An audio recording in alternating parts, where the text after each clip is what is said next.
சில வாரங்களாக நாம் ஆசீர்வாதங்களை சுதந்திரித்து கொள்ளுதல் அப்படிங்கிற தலைப்பில் நம்ம என்ன செஞ்சிட்ருக்கோம், பார்த்துட்ருக்குறோம். சுதந்திரிக்கிறதுனா மடிப்பும் தெரியுமா? இவ்வளோ நாள் பேசியாச்சு.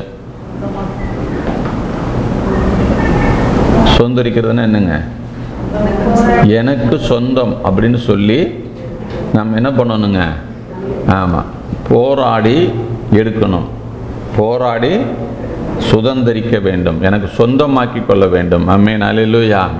ஆமாம், எதை சுதந்திரிக்கணும்னா வாக்குத்தத்தமான ஆசீர்வாதங்களை.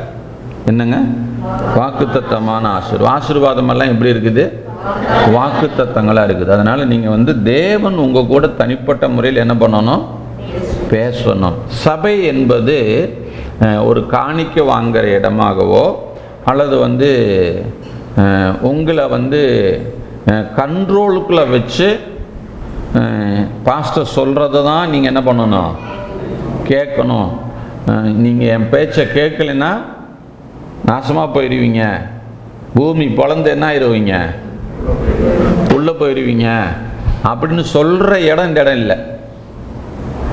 தயவு செஞ்சு புரிஞ்சுக்குங்க. உங்களை நல்வழிப்படுத்தணும். அதில் ரொம்ப முக்கியமான பொறுப்பு எங்களுக்கு இருக்கிறது.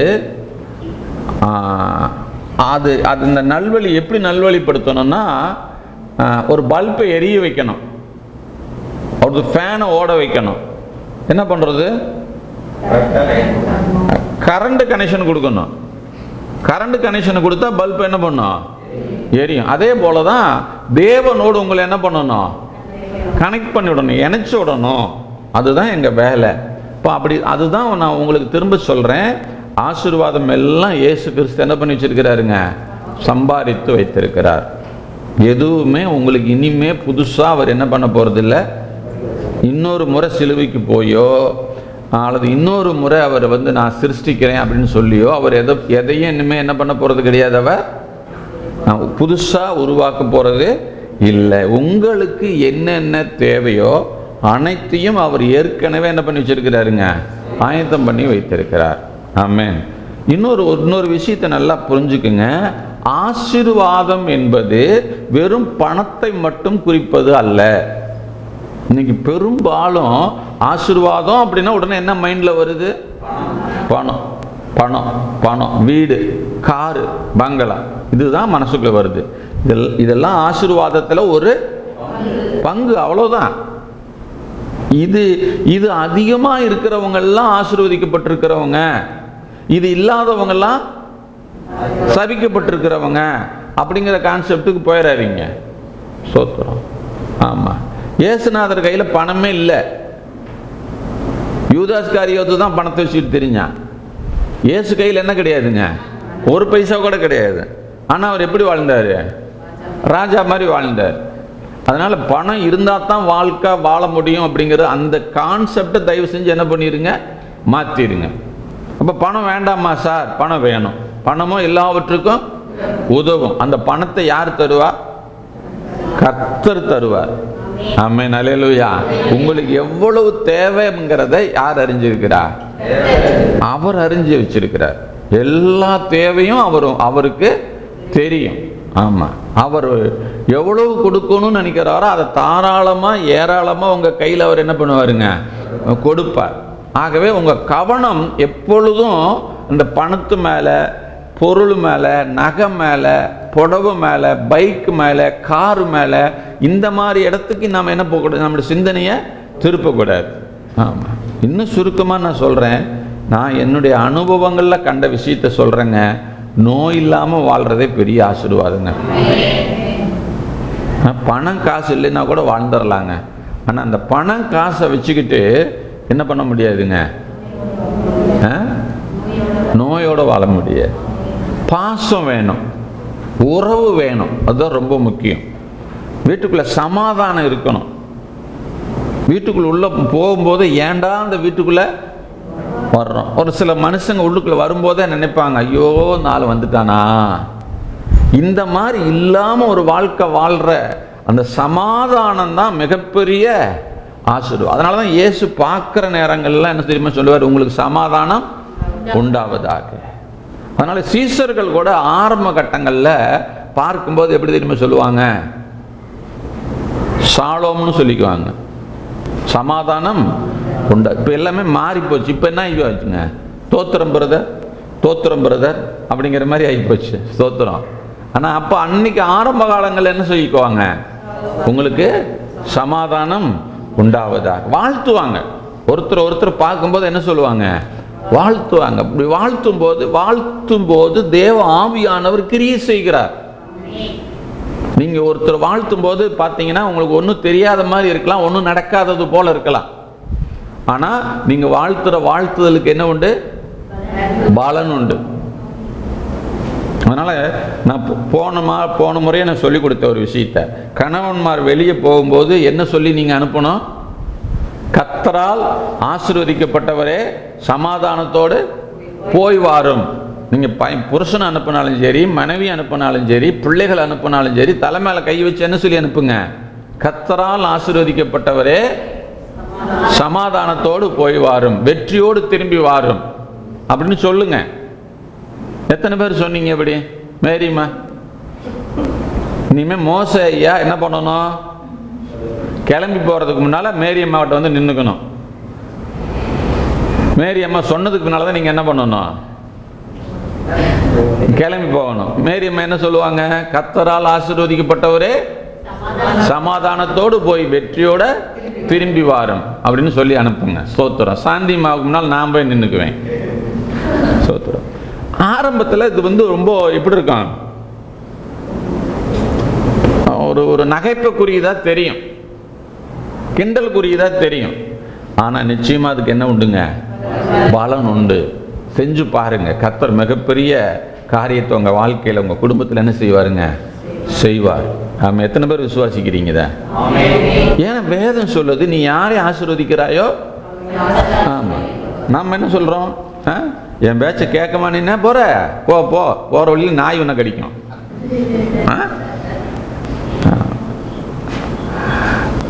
கொஞ்சம் நினைச்சு பாருங்க.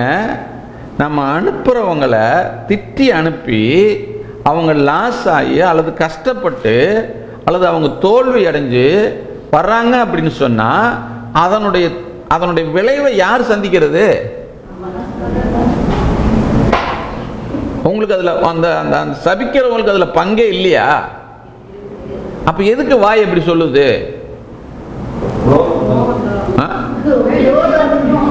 என்னங்க?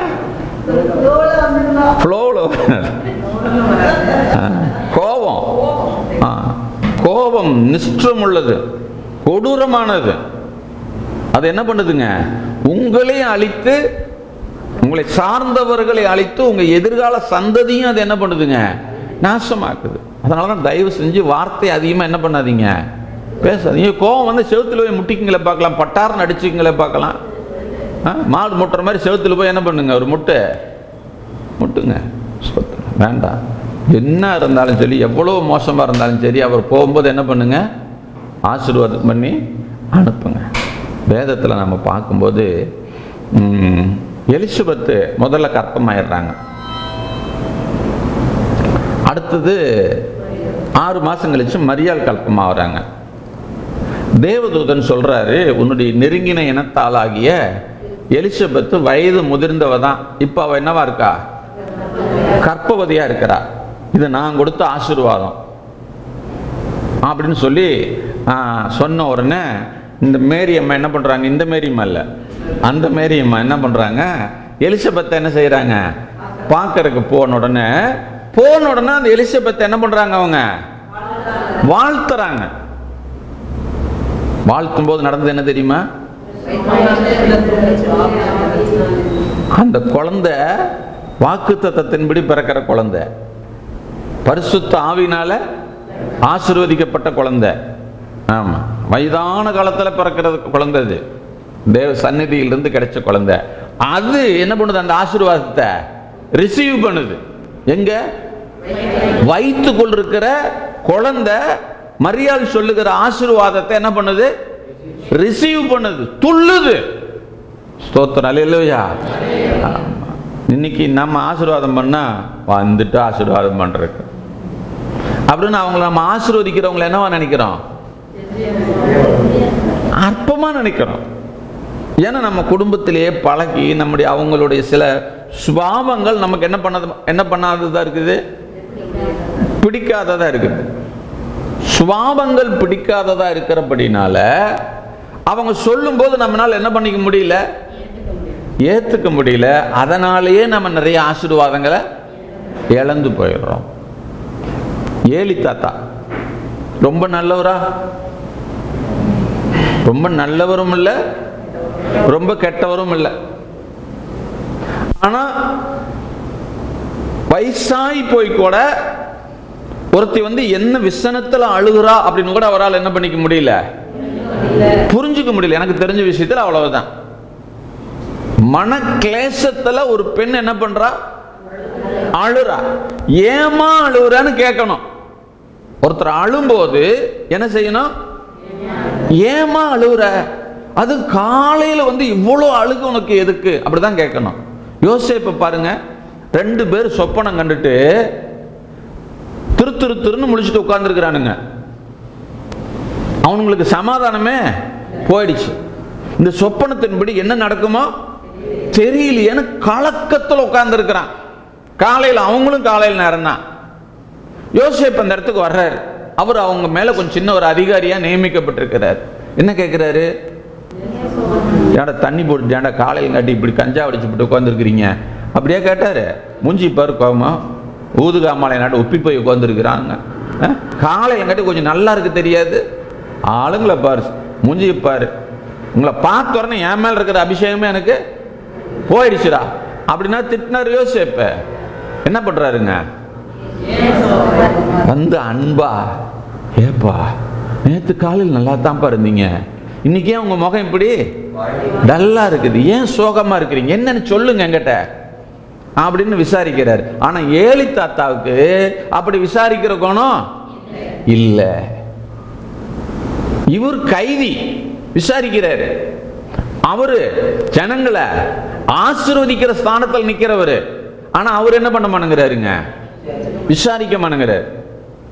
அந்த குணம் இல்லை. அப்ப ரொம்ப நல்லவர்னு சொல்ல முடியுமா? அப்போ சொல்லுங்க, ஏன் அப்படி பார்க்க? அவர் கெட்டவர்னு நான் சொல்ல வரல. அந்த ஊழியத்துக்குரிய பொறுப்பு அவர்கிட்ட என்ன செய்யல, சரியா இல்ல. தேவன் அவரை ஊழியக்காரரா ஆசீர்வதிக்கிறவரா நியமிச்சிருக்கிறாரு. ஆனா ஒரு வேதனையோடு வந்திருக்கிற ஒரு பெண்ணுடைய வேதனையை புரிந்து கொள்ள முடியாதபடிக்கு வெந்த புண்ணுல வேலை பாய்ச்சுற மாதிரி ஏமா குடிச்சிட்டு ராவடி பண்ணிட்டு இருக்கிற? எங்க குடிச்சவங்க என்ன பண்ணுவாங்க? சர்ச்சில் உட்காந்து அழுதுகிட்டே இருப்பாங்க, சேட்டை பண்ணிக்கிட்டு இருப்பாங்க. அப்படி பாருங்க. ஆனாலும் அந்த அம்மா அந்த ஐயாவுக்கு எப்படி பதில் சொல்றாங்க? நான் மன கிளேசம் உள்ள ஸ்திரீ, என் இருதயத்தில் எல்லாம் இருக்கிறது இப்ப என்ன பண்ணிருக்கிறேன், நான் ஊற்றி ஜெபம் பண்ணிருக்கிறேன் அப்படின்னு சொல்லி தன்னுடைய நிலைமையை சொல்றாங்க. உடனே இப்ப புரிஞ்சுக்கிட்டு அவர் சொல்றாரு, போ கர்த்தர் உனக்கு என்ன கொடுக்குறாரு? நார்மலா எழுதி இருக்குது, ஒரு மாதிரி எழுதி இருக்குது. ஆனா பேசுற நடையில தானே அவங்க பேசியிருப்பாங்க. போ போ போ, கர்த்தர் உன் ஜெபத்தை என்ன பண்ணிட்டாரு? கேட்டாரு. அதெல்லாம் ஒன்றும் கவலைப்படாத, உனக்கு ஒரு ஆம்பளை பிள்ளை பிறக்கும், போ தைரியமா போ, இதெல்லாம் பற்றி ஃபீல் பண்ணிட்டு இருக்காத அப்படின்னு சொல்லி நார்மலா சொல்லி என்ன பண்றாருங்க? அனுப்புனார். அந்த ஆசீர்வாதத்தை அனுப்புறாரு. என்ன பண்ணி அனுப்புறாருங்க? ஆசீர்வதிச்சு அனுப்புறாரு. இப்ப அந்த ஆசீர்வாதம் அந்த அம்மாவுக்கு பழிச்சுதா பழிக்கலையா? பழிச்சுது. ஒரே வருஷத்துல என்ன ஆயிடுச்சுங்க? சாமுவேல் குழந்தை பிறந்து வெளியே வந்துட்டாரு. நான் இன்னும் இப்படி சொல்றதுன்னு எனக்கு இன்னும் புரியல. அவர் குழந்தையா இருக்கும்போது சாமுவேல் குழந்தைய கொஞ்சம் பால் மறந்தோன்னு கொண்டு வந்து என்ன பண்ணிட்டாங்க? தேவாலயத்தில் கொண்டு வந்து விட்டுட்டாங்க. அந்த குழந்தை அங்கதான் வளருது. தாத்தா ஒரு பக்கம் படுத்திருப்பாரு, குழந்தை ஒரு பக்கம் படுத்திருக்கான். இப்ப கடவுளுக்கு பேசணும். ஏலி தாத்தாவை குறித்து என்ன பண்ணணும்? அவர் செய்யறது சரியில்லை, அவரை எப்படியாவது என்ன பண்ணணும்? திருத்தணும்னு நினைக்கிறாரு கடவுள். அப்ப ஏலி தாத்தாட்ட பேசியிருப்பாரா பேசியிருக்க மாட்டாரா? முதல்லயே பேசியிருப்பாரு. ஆனா அதெல்லாம் தாத்தாவுக்கு என்ன செய்யல, உள்ள போகல. இப்ப வேற வழி இல்லை. இப்ப ஒரே ஒரு நபர் தான் அந்த இடத்துல இருக்கிறாரு. அப்ப அந்த ஆளுகிட்ட என்ன பண்ணி ஆகணும்? நான் பேசியே ஆகணும் அப்படின்னு ஏலி தாத்தா கிட்ட பேசி பேசி பார்த்து ஏலி தாத்தாவுக்கு அந்த வார்த்தையெல்லாம் அதெல்லாம் என்ன பண்ணல, பையனை திருத்தணும், பசங்களை சரியான வழியில நடத்தணும் அப்படிங்கிற எண்ணமெல்லாம் அவருக்கு கொஞ்சம் கூட. நம்மளும் தான் வார வாரம் பிரசங்கம் கேட்குறோம்ல, நாமளும் சில நேரங்களில் இப்படி தான் இருந்துடுறோம். ஏலி தாத்தா மாதிரி தான் அவர் வேலை பிரசங்கத்தை அவர் வேலை பண்றாரு. நான் என் வேலையை வந்து அட்டெண்டன்ஸ் போட்டுட்டு நான் போயிடுவேன். நான் எந்த விதத்திலும் என்ன பண்ணிக்க மாட்டேன், மாத்திக்க மாட்டேன். இது வந்து ஏலி தாத்தாவுடைய வேலை. கர்த்தர் நிச்சயமா ஏலி தாத்தாட்ட என்ன பண்ணியிருப்பாருங்க, பேசியிருப்பார். அடுத்த கட்டம் அவரால் தாங்க முடியல, எப்படியாவது அந்த குடும்பத்தை காப்பாற்றணும். ஏன்னா அவங்க ஊழியக்கார குடும்பம், எப்படியாவது காப்பாற்றணும்னு சொல்லி இப்போ ஒரு சின்ன பையன்கிட்ட போய் என்ன பண்றாரு, சாமுவேலே சாமுவேலே அவனு கூப்பிடுறாரு. இவனுக்கு சாமுவேலேன்னு கூப்பிட்டோன்னு இங்க நம்மளை யாருப்பா கூப்பிடுற, கர்த்தர் பேசுவாரு அப்படிங்கிறதெல்லாம் அவருக்கு என்ன செய்யலிங்க, அனுபவம் இல்லை, தெரியல. உடனே நேரம் எந்திரிச்சு போய் ஏலி தாத்தா போய், தாத்தா கூப்பிட்டீங்களா? ஒரு உடனே நாங்கடா கூப்பிட்டோம், படுத்துங்க போ. ரெண்டாவது முறை போன உடனே தாத்தாவுக்கு டவுட் ஆகி போச்சு. நாமளா இருந்தா என்ன பண்ணிருப்போம், பையனுக்கு ஏதோ போய் கொஞ்சம் தாயத்து கட்டு வந்துடுவோம். இல்லைன்னா என்ன பண்ணுவோம், பைபிள் தூக்கி தலைமாட்டில் வச்சுக்க. தலைமாட்டில் பைபிள் எல்லாம் வச்சா பேய் போவார். சோத்திரம். ஆமா, சில ஆளுங்க பாருங்க, உடம்பு சரியில்லைன்னா தலைமாட்டிலே பைபிள் இருக்கும். வியாதி படிக்கல படுத்திருக்கிற ஆளை பார்த்துருக்கிறேன் நான். எங்க வச்சிருப்பாங்கங்க, தலைமாட்டிலே வச்சிருப்பாங்க. ஸ்தோத்திரம். ஆமா, இருதயத்தில் இருக்கணும், வாயில இருக்கணும். இருதயத்திலிருந்து வேத வசனம் எங்க வரணும், வாயில பேசணும். அப்பதான் அந்த வசனம் வேலை செய்யுமே ஒழிய தலைமாட்டில் வச்சிருக்கிறனால என்ன பண்ணாது, வேலை செய்யாது. சிலர் பாருங்க, ஜெபான் டப்ப லிட்டர் கணக்காக வாங்கிட்டு போவாங்க. வாங்கிட்டு போய் என்ன பண்ணுவாங்க தெரியுமா, உடம்பு பூரா பூசுவாங்க. நேற்று ஒருத்தர் பார்க்க போனேன், உடம்பு சரியில்லைன்னு, சட்டையெல்லாம் நீ எண்ணெயாவே இருக்குது. அவரே சொல்றாரு, விட்டா எண்ணெயிலேயே எனக்கு குளிப்பாட்டிடுவாங்களாட்டு இருக்குது அப்படிங்கிறாரு. அப்படி போட்டு எண்ணெய் என்ன பண்றாங்க, தலையிலிருந்து உச்சந்தலையிலிருந்து உள்ளங்கால் வரைக்கும். நான் சொல்றேன், இந்த எண்ணெய் இதெல்லாம் வந்து ஒரு சிம்பாலிக்கா ஆண்டவர் கொடுத்தது. உங்க விசுவாசம் தான் ரொம்ப முக்கியம். எண்ணெயை பூசுறனாலையோ, எண்ணெயை தெளிக்கிறனாலையோ, தண்ணி வாங்கிட்டு போய் தெளிக்கிறனாலையோ அதெல்லாம் ஒரு பிரயோஜனமும் இல்லை. அங்க தண்ணி தீர்த்தமா தெளிச்சா இங்க ஜெப ரத்தமா தெளிக்கிறாங்க, அவ்வளவுதான் வித்தியாசம். அங்க தெளிக்கும் போது முதல்ல என்னங்க, தீர்த்தம். இப்போ இயேசுவின் ரத்தம். ஐயோ, தயவு செஞ்சு மாறிக்குங்க. இருதயத்துல வசனத்தை வைங்க. எங்கங்க, இருதயத்துல வசனத்தை வச்சு அதை என்ன பண்ணுங்க, உங்க வாயில பேசுங்க.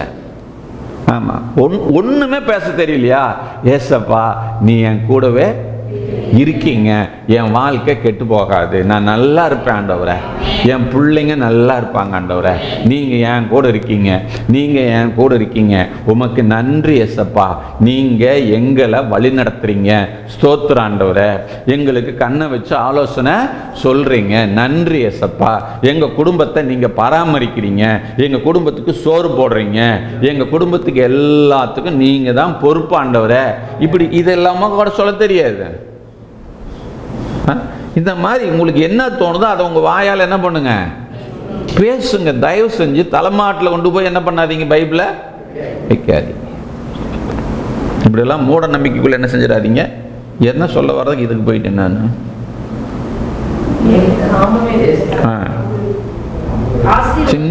சின்ன பையன்கிட்ட கர்த்தர் என்ன பண்றாருங்க அப்படின்னா, அவருக்கு பேசுறதுக்கு எவ்வளவு ஆசை இருக்குதுன்னு பாருங்க. சத்தம் கேட்கறது பையனுக்கு என்ன செய்யலிங்க, தெரியல. அந்த பையன்கிட்ட கர்த்தர் என்ன பண்றாரு, பேசுறாரு. ரெண்டாவது விஷயம் என்ன பண்ணிட்டாரு, ரெண்டாவது முறை வந்த உடனே ஏலி தாத்தா சொல்றாரு, நீ போய் உட்கார்ந்து படுத்துற, மறுபடியும் இதே மாதிரி உன்னை கூப்பிட்டா நீ எந்திரிச்சு உட்கார்ந்து கர்த்தாவே சொல்லும் அடியே. நம்ம குழந்தைங்களுக்கெல்லாம் இப்படி தான் சொல்லித்தரோம். இந்த வசனம் ஒன்று பிடிச்சி போச்சு, கர்த்தாவே சொல்லும். எத்தனை பேர் சொல்லிக் கொடுக்குறீங்க பைபிள் கிளாஸில்? பைபிள் கிளாஸ் வீட்டில் குழந்தைங்களுக்கு இந்த வசனத்தை இப்படி இதெல்லாம் சொல்லி கொடுக்கறனால அவன் என்ன பண்ணிட மாட்டான், நான் சொல்லி கேட்ட மாட்டான். நீங்க முதல்ல பிள்ளைங்க என்ன பண்ணணும், கர்த்தர் சொல்றதை கேட்கிற அனுபவத்துக்குள்ள நீங்க வளரணும்.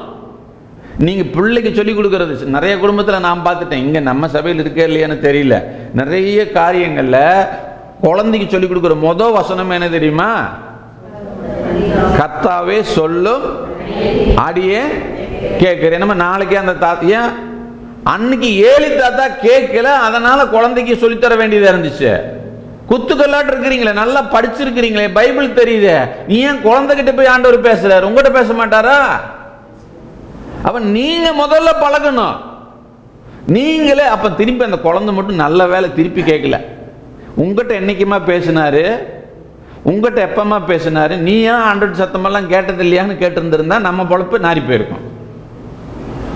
தயவு செஞ்சு சொல்றேன், நீங்க கர்த்தர் சத்தத்தை கேட்கிற அளவுக்கு வளருங்கள். உங்கள் பிள்ளைகள் தானாய் கர்த்தர் சத்தத்தை கேட்பார்கள். நீங்க ஒன்ன ருசிக்காம, நீங்க ஒன்ன அனுபவிக்காம, நீங்க உங்க வாழ்க்கையில் அது உங்களுடைய அனுபவமா மாறாம ஒரு காரியத்தை இன்னொருத்தருக்கு என்ன செய்யாதீங்க, சொல்லி கொடுக்காதீங்க. அது செயல்படாது, அது நடக்காது. அவன் பக்கத்து அவனோட படிக்கிற கேர்ள் ஃப்ரெண்டு பாய் ஃப்ரெண்டுன்னு சொல்றது தான் அவன் என்ன பண்ணுவான், கேட்டுக்கிட்டு இருப்பான். ஸ்தோத்திரம். நீங்க சொல்லி கொடுத்துட்டு இருப்பீங்க, கர்த்தாவே சொல்லும். ஏன்னா நீங்க ஒரு நாள் என்ன பண்ணனதில்லை, கேட்டதில்லை. அதனால அவனுக்கு சொல்ற ஆளெல்லாம் வேற ஆள் எங்கெங்கயோ வந்துடும். தயவு செஞ்சு புரிஞ்சுக்குங்க, கர்த்தர் உங்க கூட என்ன பண்ணணும், பேசணும். சார் நாளைக்கே பேசுவாரா சார்? எனக்கு தெரியாது. இன்னைக்கே பேசலாம், இன்னைக்கு நைட்டே கூட பேசலாம். உங்களுடைய தாகம், உங்களுடைய வாஞ்சை, உங்களுடைய விருப்பம், உங்களுடைய ஏக்கம் இதெல்லாம் எப்படி இருக்குதோ அதை பொறுத்து கர்த்தர் எப்படி சார் பேசுவார்? நேராக வந்து பேசுவாரா சார் அப்படின்னா பேசுவார். ஒரு மனுஷன் பேசுகிற மாதிரியே என்ன பண்ணுவாருங்க, கர்த்தர் பேசுவார். சில நேரங்களில் மனசாட்சி கூட கர்த்தர் என்ன பண்ணுவாருங்க, பேசுவார். அப்போவே ஆண்டவர்கிட்ட ஒப்புரவாகும் போது ஆண்டவர் இருதயத்தை சந்தோஷத்தினால் நிரப்புகிறார். கர்த்தர் பேசுவார். எத்தனை பேர் விசுவாசிக்கிறீங்க? இங்க எல்லாரும் கூடவும் பேசுவார். ஆமா, ஆனா ரொம்ப ஜாக்கிரதையா இருக்கணும் அந்த விஷயத்துல. ஆமா, அது கர்த்தர் சத்தம் தானா அப்படின்னு என்ன பண்ணணும், அந்த கர்த்தர் பேசி நீங்க ஒப்புரவானீங்கன்னா மனசுல என்ன வரும் தெரியுமா? ஆமாம், ஆனந்த தைலத்தினால் அவர் என்ன பண்ணுவாருங்க, உங்க இருதயத்தை நிரப்புவார், சந்தோஷத்தினால் நிரப்புவார், மகிழ்ச்சி உண்டாகும், கலக்கம் அங்க இருக்கவே இருக்காது, சமாதான குறைவு அங்க இருக்கவே இருக்காது. ஸ்தோத்திரம், அல்லேலூயா. ஆமா, சின்ன பையன்கிட்ட போய் கர்த்தர் என்ன பண்றாருங்க, பேசுறார். நான் இதுக்கு என்ன சொல்ல வரேன் அப்படின்னா, ஏலி தாத்தா கர்த்தருடைய வார்த்தையை கூட என்ன பண்ணல, அவரு மதிக்கல. அந்த பையன்கிட்ட மறுபடியும் கேட்கறே, என்னடா பேசினாரு கர்த்தரவங்கிட்ட? அடுத்த நாள் என்ன பண்றாரு, பையனை மிரட்டுறாரு. நீ வயல் படிச்சீங்கன்னா தெரியும், இந்த பையனுக்கு வேற வழி இல்லாம சொல்லிட்டான். சரி, அவர் கர்த்தர், அவர் செய்யறார், நான் என்ன பண்றது, இது அடங்க மாட்டேங்குதுங்க, திருத்தவும் முடியல அப்படின்னு அவர் ஆண்டவருக்கு அதை குறித்து அவர் என்ன பண்ணவே இல்லை.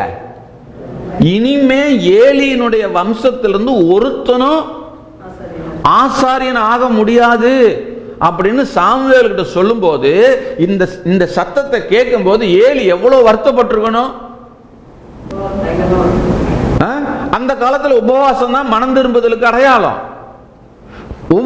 உபவாசம் போட்டு ரட்டுடுத்தி கர்த்தரத்துல என்ன பண்ணி இருக்கணும், மனம் திரும்பி பிள்ளைகளை கூப்பிட்டு, கர்த்தர் இப்படி பேசுறாரா, நீங்க ஒருத்தனும் ஊழியம் செய்யவே முடியாது, உயிரோடு இருக்கவே முடியாதுடா, தயவு செஞ்சு மனம் திரும்புங்கடான்னு மனம் திரும்புதலுக்கு நேரா நடத்தி இருக்கணும். ஆனா நடத்தல, வசனம் கொஞ்சம் கூட என்ன பண்ணல, வேலை செய்யல. அப்படிப்பட்ட ஒரு மனுஷன் ஆசீர்வதிக்கும் போது அண்ணால் ஆசீர்வதிக்கப்படுகிறாள். நீங்க என்ன ஏலி விட மோசமா? சொல்லுங்க, நீங்க அவர் ரத்தத்தால் மீட்கப்பட்ட தேவனுடைய பிள்ளை. அல்லேலூயா. அப்ப நான் ஆசீர்வதிச்சா என் பிள்ளைகள் ஆசீர்வாதமா இருப்பாங்க. சத்தமா சொல்லுங்க, நான் ஆசீர்வதித்தால் என் பிள்ளைகள் ஆசீர்வாதமா இருப்பாங்க. நான் ஆசீர்வதிச்சா என் கணவன் ஆசீர்வாதமா இருப்பான். அல்லேலூயா. தயவு செஞ்சு கணவனை பிடிக்கலன்னா சபிச்சிடாதீங்க.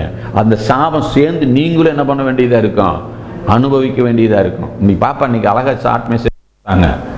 ஆமா, எவ்வளவு பேர் அதை புரிஞ்சிங்கன்னு தெரியல. அது தட்டு மாதிரி என்னமோ நிறுத்தி போற மாதிரி, பேசஞ்சர் ரயில் போற மாதிரி போச்சு. இப்பதானே பழக்கம்.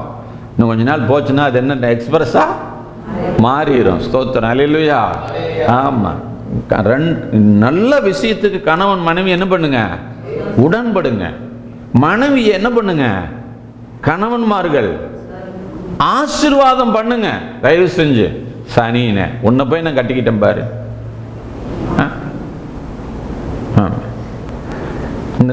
இந்த ஜோக்கெல்லாம் பார்த்தீங்கன்னா சில நேரங்களில் பார்த்தீங்கன்னா பெண்களை மனைவி மாற கிரிட்டிசைஸ் பண்ணியே ஜோக் வரும். ஒருத்தனை கேட்குறாங்க, உன் ஜென்மத்திலேயே மன்னிக்க முடியாத ஆள் யாரு, ஒருத்தனை சொல்லு அப்படிங்கிறாங்க. உடனே ஒருத்தன் சொல்றான், என் மாமனாருங்கிறான். ஏன்டா அப்படின்னா, இந்த பிள்ளை இப்படித்தான் முழுசும் தெரிஞ்சு எனக்கு கட்டி வச்சிருக்கிறான்ல, அவன் எவ்வளவு பெரிய துரோகியா இருப்பான், எவ்வளவு ஒரு கொடூரமானவனா இருப்பான். அதனால யாரை மன்னிச்சாலும் என்ன பண்ண முடியாது அப்படின்னா, இது யார் கிரிட்டிசைஸ் பண்றது, மனைவிய. தயவு செஞ்சு நான் உங்களுக்கு ஒன்று சொல்றேன், எதுவுமே பர்ஃபெக்டா இருக்காது. என்னங்க, பர்ஃபெக்டா இருக்கணும், பர்ஃபெக்டா இருக்கணும், பர்ஃபெக்டா இருக்கணும்னு எல்லாரும் என்ன பண்றாங்க தெரியுமா, பொண்ணு மாப்பிள்ளைய தேடிக்கிட்டு வாய்ப்புகளை நழுவ விட்டுறாங்க. எதுவுமே பர்ஃபெக்டா இருக்காது. அப்படி இருந்தா அந்த குடும்பம் நல்லா இருக்காது. ஆண்டவர் கல்யாணம் பண்ணி வச்ச குடும்பத்தில் என்ன கிடையாதுங்க, 100% பர்ஃபெக்ட் கிடையாது. அப்படியே கல்யாணம் பண்ணி வச்சோன்னா அப்படியே ரெண்டு பேரும் ஆண்டவர் தான் எனக்கு கல்யாணம் பண்ணி வச்சிருக்கிறாரு அப்படின்னு அப்படியே ரொம்ப இதாக வாழ்ந்தாங்க நினைச்சிங்களா? ஏவால விட்டு பிசாசு கூட நீ பேசிக்கிட்டு நான் போய் எங்கள் தோட்டத்தில் வேலை செஞ்சுக்கிட்டு இருக்கிறேன்ட்டு என்ன பண்ணிட்டான், பிசாசுக்கிட்ட விட்டுட்டு போயிட்டான். ஹலோ, யார்கிட்ட விட்டுட்டு போயிட்டாங்க? ஆமா, ஏன்னா இவர் பேசுறதுக்கு ரெடியா இல்ல, இவர் ரொம்ப பிஸி மேன். சில நேரங்களில் கணவன்மார்களோ மனைவிமார்களோ உங்க மனைவியோடவோ கணவனோடவோ பேச வேண்டிய நேரத்துக்கு நீங்க செலவு சலிக்கல பேசலன்னா அங்க யார் வந்து பேசிட்டு இருப்பா தெரியுமா? அப்படியெல்லாம் உழைச்சு ஒன்றும் சம்பாதிக்க வேண்டிய அவசியம் எனக்கு நேரமே இல்லைங்க. பிள்ளைங்க கிட்ட கூட என்ன பண்றதுக்கு நேரம் இல்லை, சர்ச்சுக்கு வர்றது கூட நேரம் இல்லை, பிள்ளைங்கிட்ட பேசுறதுக்கு நேரம் இல்லை, பையன்கிட்ட பேசுறதுக்கு நேரம் இல்லை, பொண்டாட்டிக்கிட்ட பேசுறதுக்கு நேரம் இல்லை. கர்த்தர் மட்டும் என் குடும்பத்தை என்ன பண்ணணும், கர்த்தர் எப்படி வந்து கட்டுவாரு? குடும்பத்தை கட்டுறது உன் பொறுப்புல கையில கர்த்தர் என்ன பண்ணிருக்கிறாருங்க, கொடுத்திருக்கிறார். அல்லேலூயா. பொறுப்பு உன்னுடையது. கர்த்தர் கூட இருந்து வழி நடத்துவாரு, சப்போர்ட் பண்ணுவாரு, தேவைகளை சந்திப்பார். அந்த நீர் என்ன வருதோ அதை என்ன பண்ணுவார் அவரு, அங்க சந்திப்பார். ஆனா உங்க குடும்பத்தை கட்ட வேண்டியது யாரு? கணவனும் மனைவியும் சேர்ந்து, பிள்ளைகளையும் சேர்த்தணும். பிள்ளைகளுக்கு தெரியாமையும் ஒரு விஷயத்தை என்ன செய்யாதீங்க, செய்யாதீங்க. ஸ்தோத்திரம். இடைஞ்சு கட்டுங்க. ஸ்தோத்திரம். அல்லேலூயா. கர்த்தர் உங்க கூட இருப்பார். கர்த்தர் கல்யாணம் பண்ணி வச்ச குடும்பத்துல ரொம்ப பர்ஃபெக்டா இருந்துச்சா சொல்லுங்க. இந்த பழத்தை சாப்பிட்றதுக்கு முன்னாலேயே யாருக்கிட்ட இப்ப நேரம் இல்லை ஐயாவுக்கு, என்ன என்ன வேலை செஞ்சிருப்பாரு? அப்படி அன்னைக்கு காசு கிடையாது, பைக்கு கிடையாது, நகை நட்டு செய்யணுங்கிற அவசியம் இல்லைன்னா கூட என் மனைவி நெக்லஸ் கேட்டா எப்படியாவது கஷ்டப்பட்டு என்ன பண்ணணும், ஒரு நெக்லஸ் பண்ணணும், அதுக்காக நான் பாடுபடுறதுக்கு என்ன செஞ்சிருந்தேன், போனேன் அப்படின்னா சொல்லலாம். எதுவும் இல்லை. எங்க போனாலும் எப்படி போயிருக்கணும் இவங்க ரெண்டு பேரும் சொல்லுங்க, சேர்ந்து தான் போயிருக்கணும். ஐயா தயவு செஞ்சு சொல்றேன், கணவன் மனைவி சில விஷயங்கள் என்ன பண்ணிடாதீங்க, பிரிஞ்சிடாதீங்க. அல்லேலூயா. எனக்கு கணவன் இல்லையா சார்னா கர்த்தரோட இருக்கீங்க. ஸ்தோத்திரம். அல்லேலூயா. ஆமா, அப்படி இல்லாதவங்கள ஒன்றும் வருத்தப்படாதீங்க. இன்னொரு கணவன் எல்லாம் என்ன பண்ண முடியாது, கொடுக்க முடியாது. கர்த்தர் அந்த இடத்துல இருந்து என்ன பண்ணுவாரு, உங்களுக்கு ஆதரவாய் இருந்து கர்த்தர் வழி நடத்துவார். அல்லேலூயா. கர்த்தரோடு இணைந்திருங்கள், கர்த்தரோடு இசைந்திருங்கள். அவர் உங்களை அழகா, உங்க கணவன் நடத்துறதோடு அழகா உங்களை என்ன பண்ணுவாருங்க, நடத்துவார். அல்லேலூயா. இதுதான் நாம் ஆசீர்வாதத்தை சுதந்திரிப்பதற்கான இதெல்லாம் ஒரு வழி. தயவு செஞ்சு என்ன பண்ணுங்க, இனிமேல் என்ன பண்ணுங்க, நான் சொல்ல வந்தது வாழ்த்து. வெளியே போகும்போது என்ன பண்ணணும், சின்ன பிள்ளையா இருந்தா கூட ஸ்கூலுக்கு போற குழந்தை மேல கூட தலை மேல கை வச்சு நீங்க என்ன பண்ணுங்க. சார் நான் இப்போ உதாரணமா அந்த வீட்டில் இந்த அம்மா ஏசுநாதர் கும்பிட்றது அந்த வீட்டு ஐயாவுக்கு என்ன செய்யாது, தெரியாது. அவர்கிட்ட போய் கர்த்தரால் ஆசீர்வதிக்கப்பட்டவரே போய் வரும்னு சொல்லலாமா? அப்ப என்ன பண்ணணும், மனசுக்குள்ளேயே அவங்கள பார்த்து அல்லது அவங்கள தொட்டு, தொட்டா வேண்டாம்னா சொல்லிடுவாங்க, சொல்லுங்கம்மா. ஒரு செகண்ட் அவர் பின்னால போய் நின்று கர்த்தரால் ஆசீர்வதிக்கப்பட்டவரே சமாதானத்தோடு போய் வெற்றியோட திரும்பி வாரு, இல்லைன்னா ஆசீர்வாதத்தோடு திரும்பி சொல்லிக்கிட்டே இருங்க. நீங்க கர்த்தரால் ஆசீர்வதிக்கப்பட்டவரே, கர்த்தர் உங்க கூட இருக்கிறார். இப்படி பிள்ளைங்க மேல பையன் மேல எல்லாம் கையை வச்சு என்ன பண்ணுங்க, பிளஸ் பண்ணுங்க. அடங்கமானது பிள்ளைங்க. அப்படின்னா தூங்கும்போது கையை வைங்க பிள்ளை மேல. கர்த்தரால் ஆசீர்வதிக்கப்பட்டவனே உன்னுடைய சுபாவம் மாறுவதாக. ஆமென். அல்லேலூயா. கர்த்தரால் ஆசீர்வதிக்கப்பட்டவனே நீ சமாதானத்தோடு இருப்பாயாக, நீ கர்த்தரால் போதிக்கப்பட்டு இருப்பாயாகன்னு சொல்லுங்க. சொன்ன பேச்சையே கேட்காத பிள்ளைக்கு போதனை எங்கிருந்து வரணும்? நம்மெல்லாம் சொன்ன கேட்கவே கேட்காது, கம்முன்னு கிடக்கல்டு அப்படின்னு சொல்லக்கூடிய காலத்துல நாம வாழ்ந்துகிட்டு இருக்கிறோம். உனக்கு என்ன தெரியும், நான் எவ்வளவு படிச்சிருக்கிறேன்னு தெரியுமா? உனக்கு ஏபிசிடி கூட ஒழுங்கா எழுத தெரியாது. அந்த ஏபிசிடி எழுத வச்சதுக்கு படிக்கிறதுக்கு ரத்தம் சிந்தினது, வேர்வை சிந்தினது யாரு? பெத்தவங்க. அவங்க வேர்வை சிந்தினால்தான் நாம என்ன பண்ணிருக்கிறோம், இன்னைக்கு அந்த 4 எழுத்து படிச்சிருக்கிறோம். ஆனா அந்த குழந்தைங்களுக்கு அந்த உணர்வு என்ன செய்யாதுங்க, வராது, தெரியாது. உனக்கு ஒன்றும் தெரியாது, கம்முன்னு கடை. ஒரு வாட்ஸ்அப்ல வீடியோ கால் கூட பண்ண தெரியல, நீ எல்லாம் பேசுற அப்படின்னு என்ன பண்ணுவாங்க, பிள்ளைகள் அதிகாரம் பண்ணுவார்கள், மதிக்க மாட்டார்கள். சில குடும்பங்கள், எல்லா குடும்பத்திலும் இல்லை. ஆமா, அது ஆரம்ப கட்டத்தில் அந்த லூஸ்ல விட்டுறது பாருதுங்க. அந்த மாதிரி குடும்பத்தில் அந்த மாதிரி பண்ணுவாங்க. அவங்கள கூட நீங்க என்ன பண்ணுங்க தெரியுமா, திட்டாதீங்க. திட்டுறதுனால எல்லாம் பிள்ளை என்ன பண்ண முடியாது, மாற்ற முடியாது. கசந்து கொள்ளாதீர்கள், அந்த பிள்ளைகளை வெறுக்காதீர்கள், தூசிக்காதீர்கள். மற்றவங்ககிட்ட போய் என்ன பண்ணாதீங்க, சொல்லாதீங்க. தயவு செஞ்சு என்ன பண்ணுங்க, அதுக்கு பதிலா ஆசீர்வாதம் பண்ணுங்க. சொல்லுங்க சத்தமா. யார? சொன்ன பேச்சு கேட்காத பிள்ளைகளை, சொன்ன பேச்சு கேட்காத மருமகளை என்ன பண்ணணும், தூங்கும்போது தலைமையில கையை வச்சு கர்த்தரால் ஆசீர்வதிக்கப்பட்டவளே தேவனால் போதிக்கப்பட்டிருப்பாயாக. கொஞ்ச நாளைக்கு சொல்லி பாருங்கள். இதுல என்ன தப்பு? இதுல ஏதாவது நமக்கு நஷ்டம் வரப்போதா? சொல்லித்தான் பாருங்களேன், நடக்குதே இல்லையான்னு. நடக்கும். விசுவாசிக்கிறவங்க ஆமென். அல்லேலூயா. ஏன்னா நீங்க வாயை திறந்து பேசுகிற வார்த்தைக்கு என்ன உண்டு, வல்லமை உண்டு. ஏன்னா நாம யார் சாயல்ல படைக்கப்பட்டிருக்கிறோம், தேவ சாயல்ல படைக்கப்பட்டிருக்கிறோம். கடவுளுக்கு அளப்பரிய ஆற்றல் இருக்குதுங்க. அதனாலதான் அவர் கடவுள். எல்லா சக்தியும் அவர்கிட்ட என்ன செய்யுதுங்க, இருக்குது. அவரால் முடியாத காரியம் ஒன்றுமே கிடையாது. ஆமா, அவர் ஒரு காரியத்தை உருவாக்கணும்னா அந்த பார்வையிலேயே அவரால் என்ன பண்ண முடியும், பார்க்கிற பார்வையிலேயே என்ன பண்ண முடியும், உருவாக்க முடியுமா முடியாதா? நாங்கெல்லாம் மாடு வச்சு பால் கறந்துகிட்டு இருப்போம். அப்ப என்ன பண்ணுவோம்னா, பால் கறக்கிற மாடுகளுக்கெல்லாம் சுத்தி என்ன பண்ணிருப்போம் தெரியுமா, மரப்பு கட்டி இருப்போம். அந்த மரப்புக்குள்ள வச்சு தான் என்ன பண்ணுவோம், பால் கறப்போம். பால் கறக்கும் போது அந்த பக்கம் யாரும் என்ன செய்யக்கூடாது, பார்க்க கூடாது. பார்த்துட்டாங்கன்னா, ஒரு சிலர் பார்த்துட்டாங்கன்னா அடுத்த நாள் அந்த மாடு என்ன பண்ணாது தெரியுங்களா? நீங்க வேணா மூட நம்பிக்கைன்னு நினைச்சு சொல்லலாம். ஆனா இதெல்லாம் நாங்க எங்க வாழ்க்கையில் என்ன பண்ணி அனுபவிச்சுட்டு வந்திருக்கிறோம். பார்த்த அடுத்த நாள் இருந்து அந்த மாட்டுக்கு பால் எங்க போச்சுன்னு தெரியாது. ஆமாவா தானம்மா, உண்மைதானம்மா? எதனால? கண்ணுல பார்த்ததுனால. அப்ப அந்த கண்ணுக்கு என்ன உண்டு, ஏதோ ஒரு சக்தி இருக்குது. அது அந்த பார்வை எண்ணமும் மோசமா இருந்ததுனால அந்த மாட்டுக்கு என்ன ஆகி போச்சுங்க?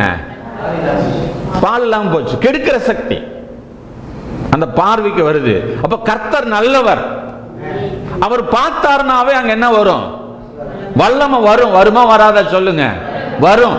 அப்ப கடவுள் என்ன பண்ணிருக்கலாம்? பார்த்து பார்த்தே உருவாக்கி இருக்கலாம். நம்ம சொல்றோம்ல, நான் பார்த்து பார்த்து செஞ்சேங்க, பார்த்து பார்த்து கட்டுனேன். ஐஸ்வர்யா கேளுங்க, இந்த வீட்டை நாங்க எப்படி கட்டணும்? பார்த்து பார்த்து கட்டணும். எங்க போய் பார்த்தாங்கன்னு தெரியல, பார்த்து பார்த்து கட்டணும். ஸ்தோத்திரம். கண்ணுல பார்த்து பார்த்து என்ன பண்றோம் நம்ம? அப்ப கடவுள் அப்படி செய்யல. ஆனா அவர் செய்யறதுக்கு அவருக்கு ஆற்றல் இருக்குது. ஆமா. இப்போ அந்த இடத்துல ஒரு ஜலமெல்லாம் என்ன பண்ணணும்? எல்லாம் பூரா பூமி பூரா என்னவா மாறி இருக்குது? ஜலமா இருக்குது. வெறும் இருக்குது. அந்த ஆனா மேல பூரா என்ன மூடி இருக்குது? தண்ணியா மூடி இருக்கு. வெட்டாந்தரையே இல்ல. இப்ப கடவுள் என்ன பண்ணி இருக்கணும்? அப்படியே கையை நீட்டி அப்படி ஒரு தள்ளு தள்ளி, இந்த பக்கம் ஒரு தள்ளு தள்ளி, இந்த தண்ணியில இந்த பக்கம், இந்த தண்ணியில இந்த பக்கம். மோசே கோலம் நீட்டின உடனே செங்கல் ரெண்டா பிளந்த மாதிரி என்ன பண்ணிருக்கலாம்? பூமி அப்படியே மாறி வெட்டாந்தரம் உண்டாயிருக்கலாம்ல. அப்படி செய்யறதுக்கு ஆண்டவருக்கு வல்லம் இருக்கா இல்லையா?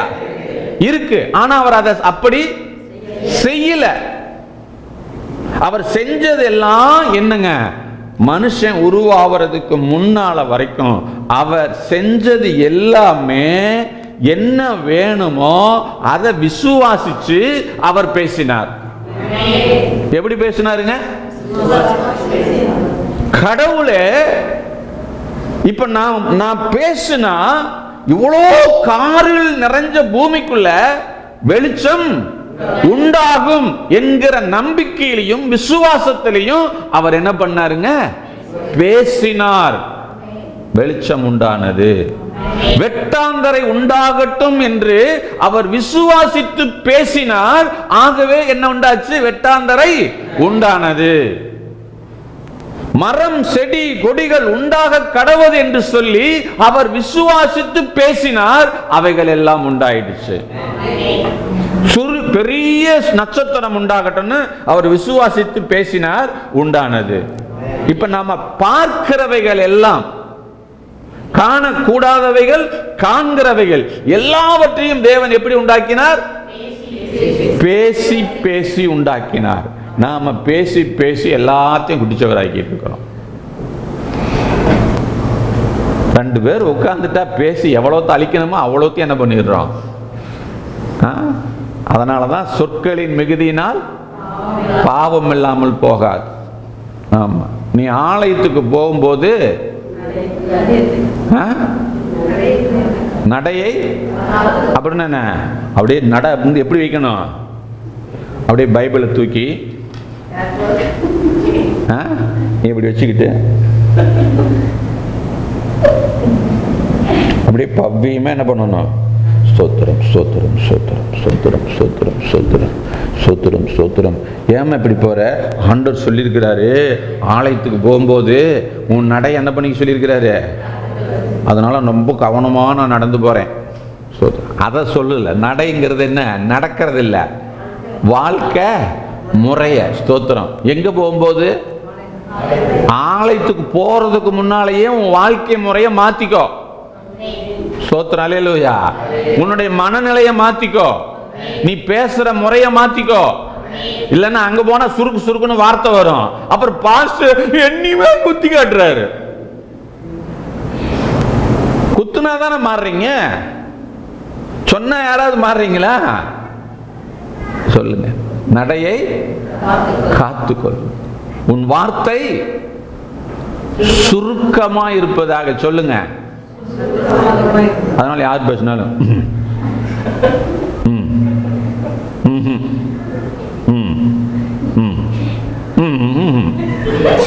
பேசுங்க. குடும்பத்தில் என்ன பண்ணுங்க? சுருக்கமா இருப்பதாக. உங்க வார்த்தை சுருக்கமா இருக்குதான்னு சொல்றதுனால சுருக்கமா ஜெபம் பண்ணி, இந்த சுருக்கமான ஜெபத்துக்கு பெருக்கமான ஆசீர்வாதத்தை தாரும் ஆண்டவரே. இப்படிலாம் என்ன பண்ணாதீங்க. என்ன சொல்லிருக்கிறாருன்னா, அழிவு உண்டாக்குற வார்த்தை என்ன பண்ணிடாத, பேசிடாத. கோபம் கொண்டாலும் அப்படின்னு என்ன அர்த்தம்? கோபம் வந்தாலும் என்ன பண்ணிடாத, வாயை திறந்துடாதேன்னு சொல்றாரு. கோபத்துல வாயை திறந்தீங்கன்னா அது பூரா பாவம். கோபம் வரும்போது என்ன பண்ணணும்? அண்ணாந்து ஊற்றி வாயில தண்ணி ஊற்றிக்குங்க. கதை சொல்லியிருப்பேன் நினைக்கிறேன் ஏற்கனவே. ஆமா, ஒரு அம்மா டெய்லியும் புருஷங்கிட்ட அடி வாங்குமா. புருஷங்காரன் வீட்டுக்கு வந்தோடனே அடிப்பானா. டாக்டர்கிட்ட போயிருக்குது இந்த அம்மா, எனக்கு ஏதாவது என்ன வலி. இதுக்கு டாக்டர் என்ன பண்ணுவார் பாவம்? அவர் ஒரு வைத்தியம், ஒரு சாமியார்கிட்ட போயிருக்குது. ஒரு சாமியார்கிட்ட போயிருக்குது. பார்த்தாரு, இந்த அம்மா கொஞ்சம் வாய் ரொம்ப ஓவர், அதனால தான் அடிக்கிறான்னு சொன்னோடனே, எம்மா உன் புருஷன் வீட்டுக்குள்ள வந்துட்டானா நான் ஒரு டம்ளரில் தண்ணி தரேன் பாட்டிலில், நீ என்ன பண்ணணும், இதை வச்சுக்கோ, 1 லிட்டர் தர்றேன், ஒரு முடக்கு வாயில ஊற்றிக்கோ. உன் புருஷன் போய் படுக்க போகிற வரைக்கும் நீ என்ன பண்ணக்கூடாது, தண்ணியை குடிக்கக்கூடாது, துப்பக்கூடாது, நீ வாயிலே என்ன பண்ணியிருக்கணும், வச்சுக்கணும். அப்படின்னு இது மட்டும் வச்சுக்கிட்டீங்கன்னா உன் புருஷன் நீ சொல்றதெல்லாம் அங்கே அப்போ ஒன்று அடிக்கவே மாட்டான். அங்கே புருஷன் வண்டி நிறுத்தின வரையும் நம்ம என்ன பண்ணிடுறோம், அந்த தண்ணி வாயில் ஊற்றிடும். புருஷங்கார வருவான், ஏதாவது சொல்லுவான், இது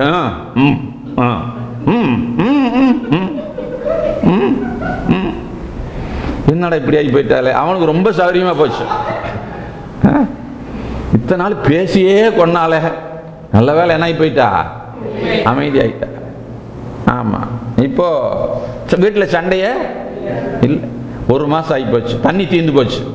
உடனே சாமியார்கிட்ட போனாலாம், சாமியார் இன்னொரு பாட்டில் தண்ணி கொடுங்க அப்படின்னா, இனிமேல் உனக்கு தண்ணி தேவையில்லை. இப்போ என்ன தெரிஞ்சுக்கிட்டியா, நீ வாய் பேசுனதுனால தான் புருஷன் என்ன பண்ணியிருக்கிறான், உன்னை அடிச்சிருக்கிறான். தண்ணி வாயில் இருக்கிற வரைக்கும் உன்னால பேச முடியல, அதனால நீ என்ன பண்ணல, அடி வாங்கல. அதனால தயவு செஞ்சு இந்த தண்ணி உன்னை காப்பாத்தல, நீ பேசாம இருந்ததுதான் உன்னை என்ன பண்ணிருக்குது, காப்பாத்தி இருக்குது. அதுக்கு இந்த தண்ணி ஒரு சப்போர்ட்டா இருந்திருக்குது. அதனால இனிமே தண்ணி இல்லாமையே நீ என்ன பண்ண, பேசாம இருன்னு ஒரு விளக்கம் கொடுத்து அனுப்புனாராம். நீ நிறைய நேரங்கள்ல தவளையும் தன் வாயினால் கெடும் அப்படிங்கிற மாதிரி தேவையில்லாத வார்த்தைகளை நாம பேசி ஆசீர்வாதத்தை நாம் எடுத்துக்கொள்வதற்கு பதிலா இருக்கிற ஆசீர்வாதங்களை நம்ம என்ன பண்ணிட்டு இருக்கிறோம், இழந்துகிட்டு இருக்கிறோம். பைபிள் வசனமே இல்லாம நீங்க இன்னைக்கு உங்ககிட்ட நான் பேசிட்டு இருக்கிற மாதிரி தெரியுது எனக்கு. அல்லேலூயா. அதனால தயவு செஞ்சு என்ன பண்ணாதீங்க, வாய தப்பா பயன்படுத்தாதீங்க. பிளஸ் பண்ணுங்க. உங்க வீட்டார் என்ன பண்ணுங்க, ஒவ்வொருத்தரையும் ஆசீர்வாதம் பண்ணுங்க. உங்களுக்கு யாரை பிடிக்கலையோ இன்னும் அவங்கள என்ன பண்ணுங்க, உட்கார்ந்து தனியா ஒரு சேர் போடுங்க முதல்ல வீட்டில் போய். இன்னைக்கு யாரை பிடிக்கல அப்படியே மனசுக்குள்ள கொண்டு வாங்க. அந்த பிடிக்காத மனசுக்குள்ள கொண்டு வரும்போதே என்ன உங்களுக்கு அப்படியே பிபி ஏறுமா? அப்படி ஏறும்போது அவங்கள என்ன சொல்லுங்க, அவங்க மனசுக்குள்ள அப்படியே மனக்கண்ணுக்கு முன்னால கொண்டு வந்து, இயேசுவின் நாமத்தினால நான் இவங்களை என்ன பண்றேன், ஆசீர்வதிக்கிறேன்னு சொல்லுங்க. அல்லேலூயா. சத்தமா சொல்லுங்க. யார் என்ன சொன்னாலும் என்ன பண்ணுங்க, நான் அவங்கள பிளஸ் பண்றேன். பக்கத்து வீட்டுக்காரங்க உங்களுக்கு தொல்லை மேல தொல்லை கொடுக்குறாங்களா, வேலை செய்யற இடத்துல உங்களுக்கு தொல்லை மேல தொல்லை கொடுக்குறாங்களா, நீங்க என்ன பண்ணுங்க, நான் ஆசீர்வதிக்கிறேன் ஆசீர்வதிக்கிறேன் ஆசீர்வதிக்கிறேன்னு என்ன செய்யுங்க, சொல்லிக்கிட்டே இருங்க. நான் என்ன சொல்ல வரேன்னா, நீ ஆசீர்வதிக்கும் போது அந்த ஆசீர்வாதத்துக்கு பாத்திரரா அவங்க இருந்தாங்கன்னு சொன்னா, அந்த ஆசீர்வாதம் அவங்க வாழ்க்கைக்குள்ள போய் அவங்க நல்லவங்களா மாறிடுவாங்க, உனக்கு நல்லவங்களா இருப்பாங்க. ஸ்தோத்திரம். அல்லேலூயா. ஒருவேளை அவங்க திருந்தாத ஜென்மமா இருந்து அது ஒரு அறவேக்காட்டு சைக்கோவா இருந்துச்சுன்னு சொன்னா, அந்த ஆசீர்வாதம் அங்க போகாது. அதுக்கு பதிலாக திரும்பி எங்க வந்துடும், உங்களுக்கே வந்துடும். நீங்க இன்னும் ஆசீர்வாதமா தான் இருப்பீங்க, நீங்க கெட்டு போகவே மாட்டீங்க. அதனால நீங்க ஆசீர்வதிக்கிறதுனால உங்களுக்கு எந்த நஷ்டமும் கிடையாது. அதனால சத்துருக்களை சிநேகியுங்க. உங்களை சபிக்கிறவங்களை என்ன பண்ணுங்க, ஆசீர்வாதம் பண்ணுங்க. சத்தமா சொல்லுங்க, சபிக்கிறவங்களை ஆசீர்வாதம் பண்ணுங்க. சாபத்துக்கு சாபத்தையும் உதாசனத்துக்கு உதாசனத்தையும் செய்யாதீங்க. மனுஷன் உங்களுக்கு என்ன செய்யணும்னு உங்களுக்கு நினைக்கிறீங்களோ அதை மற்றவங்களுக்கு நீங்க என்ன செய்யுங்க, செய்யுங்க. ஸ்தோத்திரம். அல்லேலூயா. கடவுள் உங்களுக்கு என்ன செய்யணும்னு நினைக்கிறாரோ அதை மற்றவங்களுக்கு நீங்க செய்யுங்க. கடவுள் உங்களை என்ன பண்ணணும், ஆசீர்வாதம் பண்ணணும். அப்ப நீங்க என்ன பண்ணுங்க, ஆசீர்வாதம் பண்ணுங்க. அவ்வளோ போய் என்ன ஆசீர்வதிக்க சொல்றீங்களே, அவ்வளோதான் நீங்கள் ஆசீர்வாதம் பண்ணணும். நீங்கள் ஆசீர்வாதமாக இருக்கணும்னா என்ன பண்ணணும்? ஆமாம், இன்னைக்கு அடிக்கடி உங்களை லிஸ்ட் போட சொல்லிட்டே இருக்கிறேன். இன்னைக்கு நீங்கள் போய் என்ன பண்ண போறீங்க? உங்களை யாரெல்லாம் காயப்படுத்தினா, உங்களை யாரெல்லாம் வேதனைப்படுத்தினா, உங்களை யாரெல்லாம் ரொம்ப துக்கப்படுத்தினாங்க, யாரெல்லாம் ஏறி உங்க மேல மிதிச்சு நடந்து வந்தாங்க, அவங்க பேரெல்லாம் என்ன பண்ணுங்க? எழுதி ஒவ்வொருத்தரும் என்ன பண்ணுங்க? ஆண்டவரே, இவங்க செஞ்ச தப்பையெல்லாம் என்ன பண்றேன்? நான் மன்னிக்கிறேன். ஆமென். இயேசுவின் நாமத்தினால என்ன செய்யறேன்? மனதார நான் மன்னிக்கிறேன் ஆண்டவரே. அல்லேலூயா. மன்னிக்கிறேன் ஆண்டவரே. ஸ்தோத்திரம் சொல்லுங்க, சொல்லுங்க. மன்னிக்கிறேன் ஆண்டவரே. நான் அவர்கள் ஆசீர்வாதமா இருக்கும்படி அவர்களை நான் வாழ்த்துகிறேன் ஆண்டவரேன்னு சொல்லுங்க. அதுதான் ஆசீர்வாதத்தை சுதந்திரிப்பதற்கான வழி. வேற வழியே கிடையாது. உங்களால மன்னிக்கவே முடியல அப்படின்னா உங்களுடைய இருதயத்தை பிசாசு பயங்கரமா பிவிக்கால் போட்டு என்ன வச்சிருக்கிறான்? அவனுடைய அரணால உங்களை என்ன பண்ணி வச்சிருக்கிறான்? கட்டி வைத்திருக்கிறான். நீங்க எவ்வளவு முக்கி ஜெபம் பண்ணாலும் நீங்க என்ன பண்ண முடியாது? ஆசீர்வாதத்தை சுதந்திரிக்க முடியாது. ஆசீர்வாதத்தை சுதந்திரிப்பதற்கான முதல் வழியே என்ன தெரியுமா? பிறரை நீங்கள் என்ன பண்ணணும்? ஆசீர்வதி. நீங்க தேவனை போல மாறணும். பிசாசு யாரையும் ஆசீர்வதிக்க மாட்டான். பிசாசு யாரையும் மன்னிக்க மாட்டான். பிசாசு யாரையும் நேசிக்க மாட்டான். யாரு ஆசீர்வாதமா இருக்கிறது அவனுக்கு பிடிக்கவே பிடிக்காது. இன்னொரு குணம், ரெண்டாவது குணம் ஒன்னு சொல்லிடுறேன். யாராவது நல்லா இருந்தாங்கன்னா, அதுவும் உங்களுக்கு பிடிக்காதவங்க நல்லா இருந்தாங்கன்னா மனசுக்குள்ள எப்படி இருக்குதுங்க?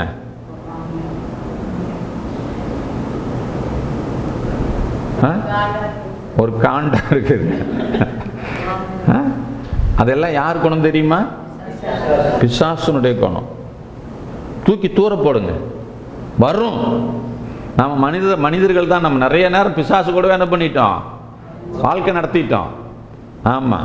அதனால அதெல்லாம் கொஞ்சம் கொஞ்சம் நம்ம மாத்திக்கிறது ரொம்ப கொஞ்சம் கடினமாக தான் தெரியும். அது நம்ம அறியாம என்ன பண்ணும்? உள்ள இருந்து வெளியே வரும். வரும்போதே கண்டுபிடிச்சு, சி பொண்ணாயே, நான் தேவனுடைய பிள்ளை, அவங்க நல்லா இருக்கிறது கர்த்தருக்கு பார்வையில ரொம்பவும் நல்லது. ஆகவே நான் சந்தோஷப்படுகிறேன். சொல்லுங்க, என்ன பண்ணுங்க?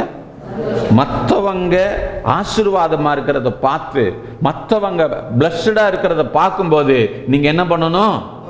நான் சந்தோஷமா இருக்கிறேன்னு சொல்லுங்க.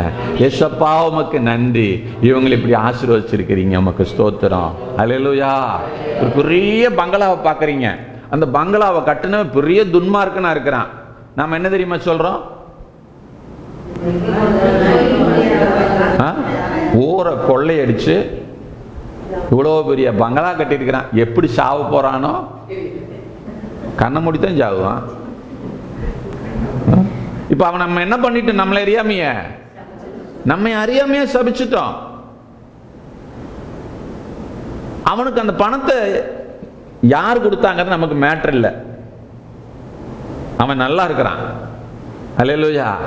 ஒரு மனுஷன் நம்ம மாதிரியே இருக்கிற ஒரு மனுஷன் இப்ப எப்படி இருக்கிறாங்க? அவன் எப்படி சம்பாதிச்சாங்கிறது நமக்கு முக்கியம் இல்லை. அது நம்முடைய வேலை இல்லை. ஸ்தோத்திரம். கர்த்தாவே, இந்த ஊர்ல இந்த இடத்துல இவ்வளோ பெரிய ஒரு பங்களா வந்திருக்கு, உமக்கு ஸ்தோத்திரம், நன்றி ஆண்டவரே அப்படின்னு கர்த்தர் என்ன பண்ணுங்க? துதிச்சு ஆராதிச்சு நீங்க சந்தோஷமா இருங்க. நீங்க வைத்தறிச்சலுக்குள்ள என்ன செய்யாதீங்க, தயவு செஞ்சு போகாதீங்க. நீங்க ஒரு ஆளை சர்ச்சுக்கு கூட்டு வந்திருப்பீங்க. அந்த ஆள் உங்களோட என்ன இருப்பாருங்க? நல்ல டாப்புக்கு போயிடுவாரு. இவளுக்கெல்லாம் வாழ்வு வந்துச்சு பார், நான் தான் கூட்டியாந்து விட்டேன். எப்படி பாயிண்ட் எடுத்து கொடுக்குறாங்கம்மா. எப்படி கிடந்தா செத்து போயிருப்பான். புல்லு முளைச்சிருக்கான் அவன் கிடந்து செத்து புதைச்ச இடத்துல. நான் மட்டும் சர்ச்சை கூட்டு போடணும்னு வச்சுக்கா, இன்னைக்கு பாரு வந்துருச்சு வாழ்வு பாரு. இந்த மாதிரி வார்த்தையெல்லாம் வாயில் என்ன செய்யக்கூடாது? வரவே கூடாது. ஆமென். ஆசீர்வதிக்கணும். சந்தோஷமா இருங்க. மற்றவங்க ஆசீர்வாதமா இருக்கிறத பார்த்து என்ன பண்ணுங்க? சந்தோஷமா இருங்க. வயிறு எரியவே கூடாது. ஸ்தோத்திரம். ஆமா. வயிற்றுக்குள்ளே நெருப்பு வைக்காதீங்க தயவு செஞ்சு. வயிற்றுக்குள்ளே ஜூஸையே ஊற்றிக்கிட்டே இருங்க. ஸ்தோத்திரம், அல்லேலூயா. ஆமாம், அது உங்களுக்கு நல்லது, குடும்பத்துக்கும் நல்லது. வீட்டில் பேசும்போது கூட அப்படி ஆசீர்வாதம் பண்ணி பேசி பழகுங்க. உங்களை பார்த்து பிள்ளைகள் மாறுவாங்க. ஸ்தோத்திரம், கர்த்தர் நல்லவர்.